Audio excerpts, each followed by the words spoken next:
Hello दोस्तों, knowledge corner में आप सबका स्वागत है। तो लेकर आ चुके हैं एक नई गवर्नमेंट जॉब की अपडेट जो सीधे निकल के आ रही है बिहार लोक सेवा आयोग की तरफ से। जी हाँ दोस्तों, बिहार लोक सेवा आयोग की तरफ से जूनियर लेबोरेटरी असिस्टेंट की वैकेंसी निकाली गई है। तो चलिए आगे इस वीडियो में जान लेते हैं इस वैकेंसी से रिलेटेड हर एक इंपॉर्टेंट डिटेल्स जो आपके लिए जानना बेहद ज़रूरी है। वीडियो को शुरू से अंत तक देखिएगा दोस्तों, और अगर वीडियो पसंद आए तो वीडियो को लाइक, चैनल को सब्सक्राइब करना बिल्कुल मत भूलिएगा। तो चलिए शुरू करते हैं। तो दोस्तों सबसे पहले जान लेते हैं इसकी इंपॉर्टेंट डेट्स। तो यहाँ पर आप देख सकते हैं इसकी ऑनलाइन एप्लीकेशन 19/5/2025 से शुरू होगी, जिसका आखिरी डेट 10/6/2025 तक का दिया गया है। रिटन एग्जामिनेशन का डेट अभी तक नोटिफाई नहीं किया गया है।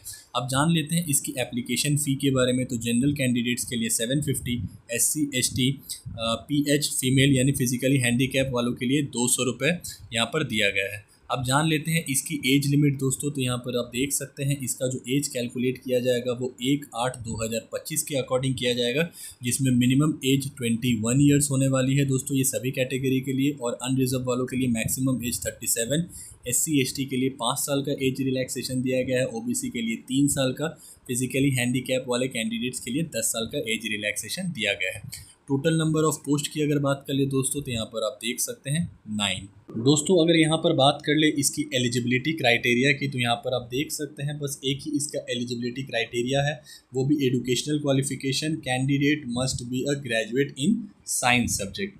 अब इसकी वैकेंसी की ब्रेकडाउन देख लेते हैं दोस्तों कैटेगरी वाइज। यहाँ पर देख सकते हैं दिया गया है कैटेगरी और टोटल पोस्ट का अलग अलग कॉलम बनाया गया है, जिसमें अनरिजर्व वालों के लिए 4 पोस्ट है, EWS के लिए 1 है, SC के लिए 1 है, EBC के लिए 2 है, यहाँ पर देख सकते हैं BC के लिए 1 है, और टोटल 9 वैकेंसी। दोस्तों अब जान लेते हैं इसकी सबसे इम्पॉर्टेंट पार्ट जो कि है इसका चयन का आधार। इसका चयन का आधार टोटल 2 पार्ट है दोस्तों, देख सकते हैं लिखित परीक्षा एवं साक्षात्कार मौखिक परीक्षा के आधार पर। तो लिखित परीक्षा का डिटेल्स जान लेते हैं दोस्तों। यहाँ पर आप देख सकते हैं इसका जो लिखित परीक्षा होगा वो 400 अंकों का होगा। प्रश्न पत्र 1, प्रश्न पत्र 2, 2 भागों में इसका प्रश्न पत्र डिवाइड किया गया है। प्रश्न पत्र 1 में अगर देख ले तो ये ऑब्जेक्टिव टाइप होने वाला है। प्रश्नों की संख्या 100, अवधि 2 घंटे, और अंक यहाँ पर देख सकते हैं 100। प्रश्न पत्र 1 में 2 भाग है दोस्तों। भाग 1 50 अंक, सामान्य ज्ञान, सामान्य कौशल, प्रारंभिक सामान्य विज्ञान, ये 50 अंक का आएगा। और भाग 2 में देख सकते हैं कंप्यूटर संचालन का ज्ञान, बुनियादी प्रयोगशाला तकनीकी का ज्ञान, यहाँ पर देख सकते हैं ये टोटल 100 मार्क्स का रहने वाला है। प्रश्न पत्र 2 देख सकते हैं दोस्तों, ये भी 2 पार्ट में डिवाइडेड है, भाग 1 और भाग 2। ऑब्जेक्टिव टाइप रहने वाला है, 50 क्वेश्चन रहेगा भाग 1 से और 50 क्वेश्चन रहेगा भाग 2 से। टाइम ड्यूरेशन 2 घंटे का, और इसका टोटल अंक रहेगा 300 का। भाग 1 में देख सकते हैं दोस्तों रसायन विज्ञान से 150 मार्क्स रहेगा, 50 क्वेश्चन रहेगी दोस्तों उसमें, ईच क्वेश्चन कैरी 3 मार्क्स। भाग 2 देख सकते हैं भौतिक विज्ञान और जीव विज्ञान, ये दोनों को मिलाकर 150 अंक का रहेगा क्वेश्चन, इसमें भी 50 पूछे जाएंगे। यहाँ पर देख सकते हैं दोस्तों दिया गया है कि विस्तृत पाठ्यक्रम आयोग के वेबसाइट पर उपलब्ध है, यानी सिलेबस इसका उपलब्ध है। प्रत्येक प्रश्न के उत्तर के लिए 4 विकल्प हैं। उम्मीदवार द्वारा प्रत्येक प्रश्न के लिए दिए गए गलत उत्तर के लिए उस प्रश्न के लिए दिए जाने वाले अंकों का 1/3 दंड का रूप में काटा जाएगा, यानी नेगेटिव मार्किंग 1/3 के हिसाब से रहने वाली है। यदि उम्मीदवार 1 से अधिक उत्तर देता है तो उसे गलत उत्तर माना जाएगा, चाहे दिए गए उत्तरों में से एक ठीक क्यों ना हो, और उस प्रश्न के लिए वही दंड होगा जो ऊपर बताया गया, यानी नेगेटिव मार्किंग की बात कर रही है।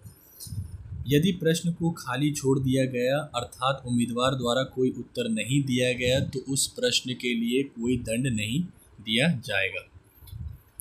बिहार राज्य के अंतर्गत इसको अगर देख ले दोस्तों, बिहार राज्य के अंतर्गत विभिन्न विभागों, संस्थानों, पार्षद के समान पद पर संविदा के आधार पर किए गए कार्य के लिए सभी कर्मियों को नियुक्ति की प्रक्रिया में निम्नलिखित अधिमानता दी जाएगी, मानी एक्स्ट्रा एडवांटेज दिया जाएगा दोस्तों जो एक्सपीरियंस जो गेनर है उनको। संविदा के आधार पर पूर्व में अभ्यर्थी द्वारा की गई संतोषजनक सेवा के लिए 5 अंक प्रति वर्ष के दर से अधिकतम 25 अंक दिए जाएंगे। किसी वर्ष के अंश के लिए कार्य दिवसों की संख्या में 5 से गुना करने के पश्चात प्राप्त संख्याओं को 365 से भाग देने पर प्राप्तांक अनुपातित अंक में जोड़ा जाएगा। यहाँ पर बोला जा रहा है दोस्तों कि जो आपने एक्सपीरियंस लिया है, जो आपने गेन किया है एक्सपीरियंस, उसमें पर ईयर के लिए 5 मार्क्स आपको दिया जाएगा, और मैक्सिमम आपको 25 अंक ही दिया जाएगा। 1 साल का 5, अगर आपने 5 साल काम किया तो 5 गुणे 5 25, अगर आपने 6-7 साल भी अगर काम क्यों ना किया हो तो भी आपको मैक्सिमम 25 मार्क्स ही दिया जाएगा, ये बताया जा रहा है। इस हेतु कार्य अनुभव की गणना ऑनलाइन आवेदन की अंतिम तिथि 10/6/2025 तक की जाएगी। परिषद के समान पद पर संविदा के रूप में किए गए कार्य का अनुभव प्रमाण पत्र दिए जाने हेतु सक्षम प्राधिकार परिषद के सदस्य सचिव तथा बिहार राज्य के अंतर्गत विभिन्न विभागों संस्थानों में समान पद पर संविदा के आधार पर किए गए कार्य का अनुभव प्रमाण पत्र दिए जाने हेतु सक्षम प्राधिकार संबंधित कर्मियों की नियंत्रित पदाधिकारी होंगे। यहाँ पर देख सकते हैं दिया गया है, एक्सपीरियंस का ही और पार्ट दिया गया है। लिखित परीक्षा में न्यूनतम अर्हतांक प्राप्त करने के पश्चात ही अनुभव का अधिमानता अंक जोड़ा जाएगा। यहाँ पर आप देख सकते हैं दोस्तों दिया गया है लिखित परीक्षा में न्यूनतम अगर आपने अंक प्राप्त करने पर पश्चात ही अनुभव का अधिमानता अंक जोड़ा जाएगा। साक्षात्कार की अगर बात कर ले दोस्तों, जिसको इंटरव्यू बोलते हैं, मौखिक रूप से वैसे ये होने वाला है। लिखित परीक्षा में प्राप्त अंकों एवं समान पद पर संविदा के आधार पर किए गए कार्य की अधिमानता में प्राप्त अंक के आधार पर चयनित अभ्यर्थियों को मौखिक जांच हेतु आमंत्रित किया जाएगा। यहाँ पर देख सकते हैं दिया गया है रिटन क्वालिफाई करने वाले को साक्षात्कार में मौखिक जांच हेतु आमंत्रित किए जाएंगे। मौखिक जांच के लिए 50 अंक निर्धारित होंगे और जैसे कि मैंने आपको पहले ही बताया है, इसका जो मेरिट बनेगा दोस्तों वो लिखित और साक्षात्कार के आधार पर ही बनेगा। दोनों में ही आपको अच्छे नंबर से क्वालिफाई करनी होगी। अभ्यर्थी को साक्षात्कार में उपस्थित होना अनिवार्य होगा, अन्यथा वे अंतिम परीक्षा फल हेतु बनने जाने वाले मेधा सूची में शामिल नहीं किए जाएंगे। यानी आपको साक्षात्कार के एग्ज़ाम में बैठना अनिवार्य है दोस्तों। अगर आप नहीं बैठते हैं तो आपको मेरिट लिस्ट के रेस से बाहर कर दिया जाए। तो ये रही दोस्तों इस वैकेंसी से रिलेटेड हर एक इंपॉर्टेंट डिटेल्स जो आपके लिए जानना बेहद ज़रूरी है। जो भी इसकी ऑफिशियल नोटिफिकेशन में पॉइंट्स दिए गए थे वो सारी मैंने कवर की है। फिर भी अगर आपको कोई फर्दर डाउट हो तो आप कमेंट बॉक्स में मुझसे पूछ सकते हैं या फिर डिस्क्रिप्शन में मैं इसका लिंक प्रोवाइड कर दूंगा, वहाँ से भी जाके गो थ्रू कर सकते हैं। स्क्रीन में आप इसकी ऑफिशियल वेबसाइट भी देख रहे होंगे दोस्तों। अगर आपको खुद यहाँ पर जाके देखना है तो भी आप जाकर देख सकते हैं। नॉलेज कॉर्नर की तरफ से अगर आपको ये इन्फॉर्मेशन पसंद आई होगी दोस्तों तो वीडियो को लाइक, चैनल को सब्सक्राइब, साथ ही अपने दोस्तों के साथ ज़रूर शेयर कीजिएगा। मिलते हैं एक नए गवर्नमेंट जॉब की अपडेट के साथ, तब तक के लिए अपना ख्याल रखें। जय हिंद।